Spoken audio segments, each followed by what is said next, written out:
गे गौआ में भेलियो बदनामावा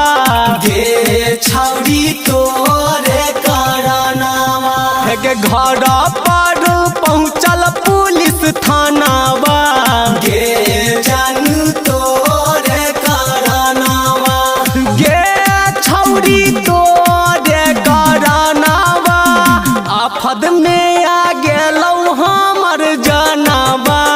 गे छौरी तोरे करनावा गे गौआ में भेलियो बदनामावा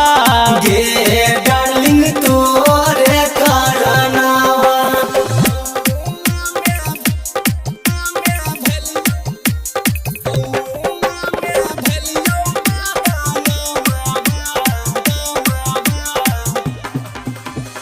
मिलला तू बुलैले रही देख लेलकै फेस गे बाप तोहर गुंडा कह के कर देलकै केस गे हाँ मिलला तू बुलैले रही देख लेलकै फेस गे बाप तोहर गुंडा कह के कर देलकै केस गे टारगेट पर लेलकौ दू समानावा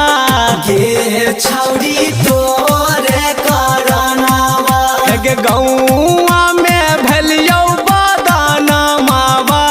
गे डार्लिंग तोरे करनावा